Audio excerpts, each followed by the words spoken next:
I'm so out of it.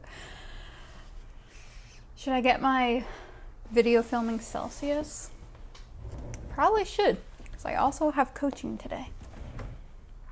Let's see what we got here. We got sparkling strawberry lemonade. I need to cut down on caffeine, but it's also kind of like part of my personality now. Like carrying a Celsius.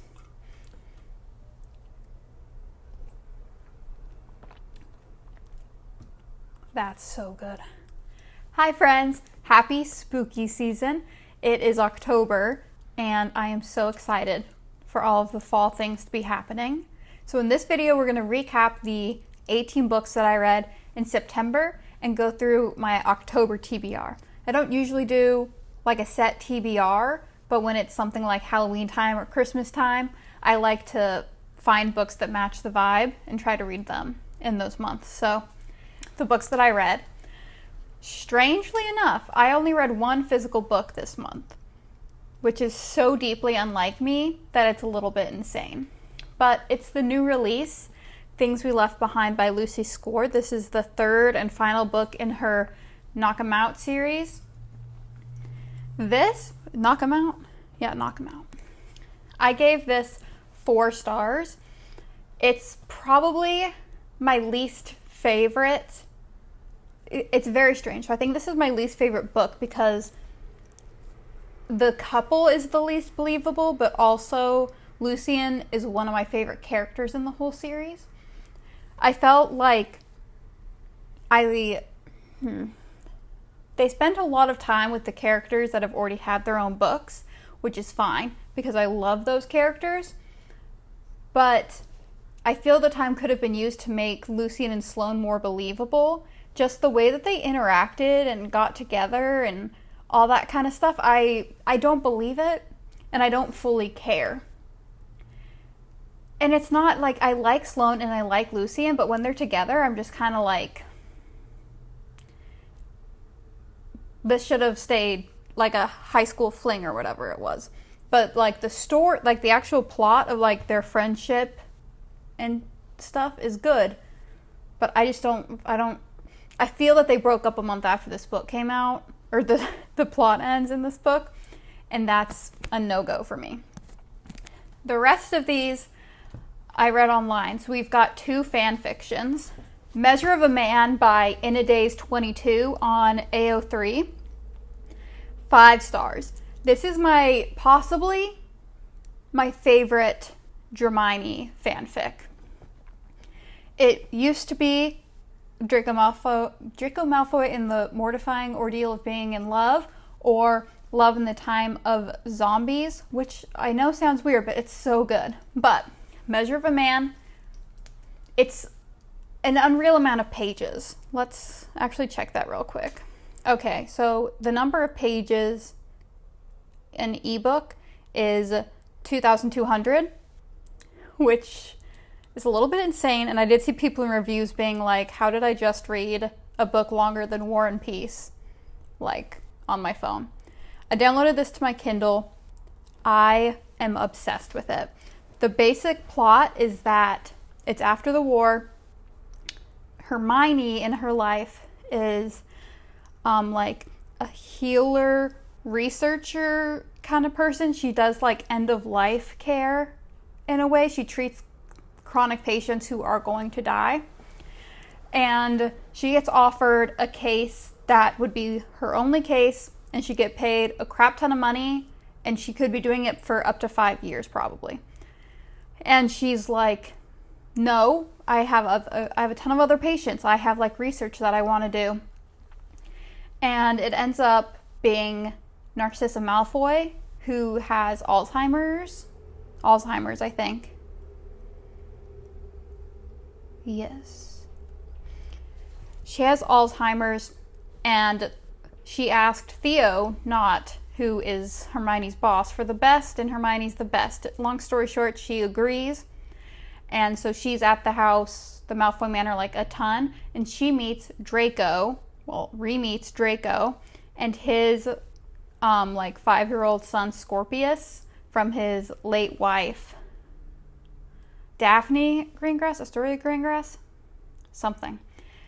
And basically it's like a slow burn romance with a single dad, and the plot's like there's still Death Eaters who are like rebelling against the Ministry of Magic, and the Ministry of Magic is prejudiced against reformed Death Eaters, so it's kind of that kind of plot. The next one is Trust and Lies by Mac X Boyle, which I gave 4 stars. Oh, wait, I've got it. Okay, this one takes place, it starts in Hermione's 6th year and follows the basic plot of the 6th book, except that her and Draco fall in love. I forget like how exactly that starts, but and she also becomes really good friends with Theo Knott, who's their age. There's like almost 2 acts to this one in Hogwarts and one like during the war, and it's very, very good. It spent a lot of time internationally during the war, which I thought was very interesting, and it really just kind of, it's very hard for me to read fanfics that happened during the war because it doesn't seem believable or valid or like it could actually happen, but this does it very, very well. So that one was 4 stars.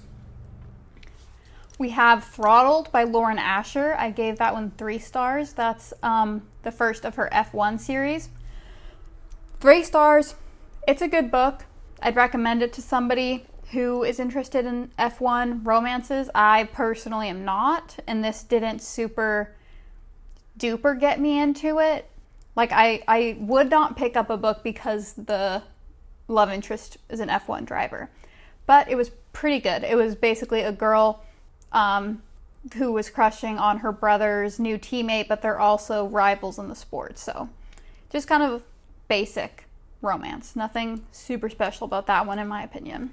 We've got Riley Thorne and the Dead Guy Next Door by Lucy Score. This one was very interesting and not at all what I expected. I gave it 3 stars. It's about this girl who has psychic powers that she's kind of been like projecting her whole life, and she gets a vision that her neighbor is going to get murdered, and a PI in the town is also looking into the guy that she thinks is going to get murdered because he owes somebody money or something. And he does get murdered, and they kind of like are forced together to kind of solve it because she's a loose end to the murderer and he's trying to solve it. Really good plot, really good romance. My only issue was she lives in like a 3-story mansion with a ton of elderly people, and there was too many shenanigans on that part. Like, it was cute a couple of times, and then other times I was like, I'm not reading another 30 pages of people saying something and somebody else going, what? It got a little bit too much for me, so I'm hoping that the next book in the series is a little bit less of those characters because I got sick of them very, very quickly. Then I read the Twisted Love series. I talked about this in my mood reading video, like to a deep extent, so I'll go through this pretty quickly, but Twisted Love was 4 stars. Twisted Games is 5 stars, my favorite book in the series. Reese Larkin has my whole heart, and I think he is the best love interest of the whole series. Twisted Hate, I gave 3 stars, maybe even 2.5, because one scene just kind of haunts me. Like, usually if I think about a book a lot after, it's because it was 5 stars. This one, I think about it a lot because it made me so uncomfortable in that one scene, and I can't comprehend it. Then Twisted Lies is the last one. I gave that one 4 stars. That's my second favorite book in the series. My second favorite couple. I loved that book. Also, the plot twist in that one was really good. I also read Brutal Prince by Sophie Lark, which is the first in a mafia romance series. I gave that one 2 stars. It was fine. It's Romeo and Juliet arranged marriage situation, but in the end I just didn't care about anybody. So, kind of forced my way through that one.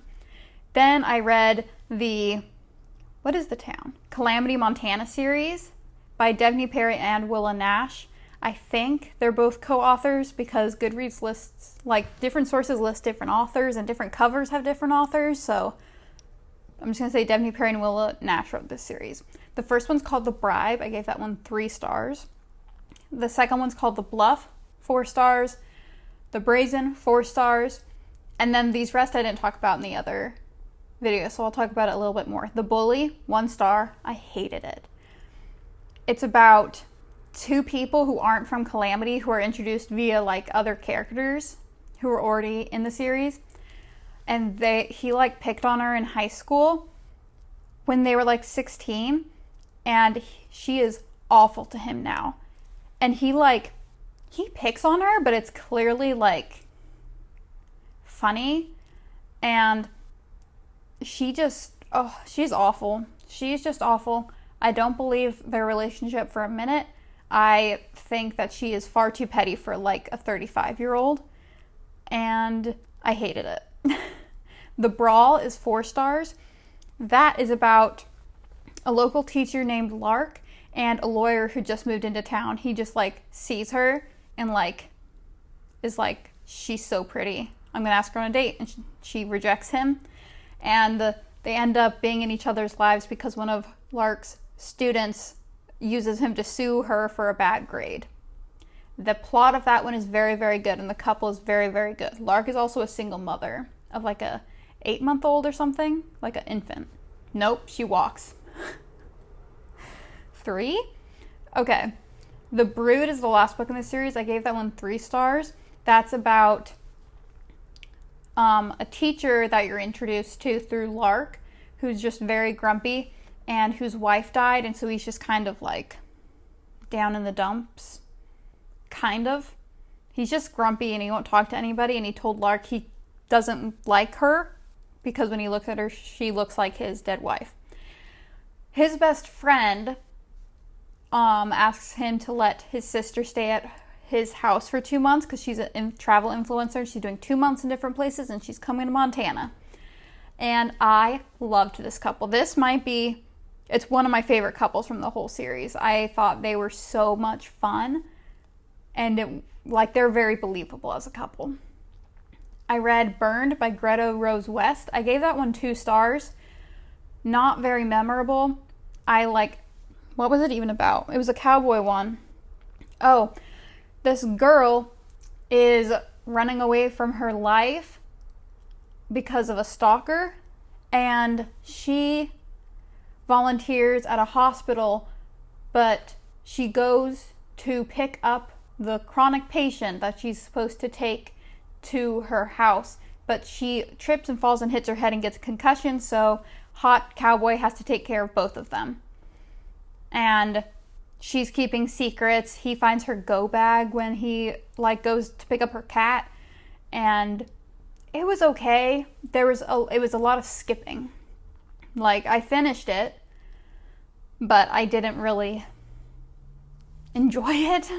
And then last one we've got The Deal by Elle Kennedy. I've been wanting to read that one forever, but it's got such an ugly cover. I think they're coming out with new covers now, but I read it on the Kindle. So this one is about, I love this one. Why did I only give it 3 stars? I've been thinking about it so much. I think I'm going to give it 4 stars because I actually think about it on a daily basis at this point. So the girl, I think of it on a regular basis, but I can't remember the characters' names. He calls her something that's not her name. What is his name? Noah? I think his name is Noah. Hannah. Her name's Hannah. I remembered because it's a whole plot line that he doesn't know her name at the beginning. So she has a big crush on wide receiver on the football team. He needs to get a good grade on his philosophy test in order to stay eligible for hockey. Basically, fake dating deal. She'll tutor him if he fake dates her to kind of give her a rep and to be like the person he can't get. But then Noah and Hannah become a thing, and I love this book. I loved it. I'm changing it to 4 stars, and I'm probably gonna try and read the whole series, but I really, really loved. Oh my gosh, the guy's name is not Noah. It's Garrett. Who's Noah? No, that guy's name is Nick. There was a Noah. Okay. Noah Slade is from Throttled, so I'm not stupid. Or not as stupid as I felt. Okay. Now we're going to talk about my TBR. I have a couple physical books, some that haven't come out yet, and some that are digital. So, the first book is going to be a new release on October 13th, I believe. Hopeless by Elsie Silver. This is part of the Chestnut Spring series. It's the last Eaton boy. His name is Bo, and he is the youngest, and he went into the army. He was in the military, and he went missing and was found, and we don't know a lot about him like after that, except that he's a little bit of a dick. And so he's, I don't know, he was a golden retriever, and now he's a grump, and he's kind of mean. And he decides to fake date the local bartender. What he's getting out of it is his family gets off his back about, like, are you okay? Like, because he has somebody.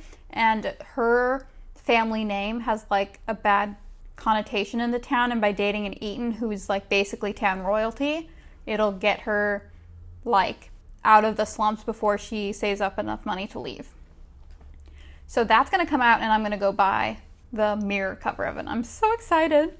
Okay, this is so funny because this is basically the same plot, but Pretend You're Mine by Lucy Score is about a hometown hero, member of the National Guard, who's ready to deploy again, and he meets this girl, and they decide to fake date to get his family off his back until he leaves again. And she's trying to start a new life, but meeting him, she's like, maybe I just want to settle down in this town and make this town home. And romance ensues, I would assume.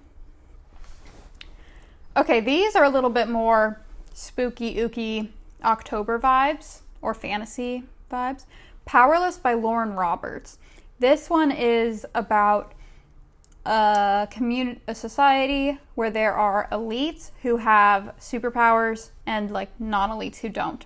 And the main girl character has been able to pretend that she has a power. I think it's like mind reading or something she's able to pretend to have, but then she gets nominated into their, like, Hunger Games, like, elite person games, and is thrown in with the, I don't want to say prince, because I'm pretty sure it's not actual royalty, but, like, the son of the leader, and they kind of are, like, talking and have banta and stuff, but she doesn't actually have powers, so, like, how is she going to survive? I'm very excited for that one. I'm going to read Divine Rivals this month. I need to.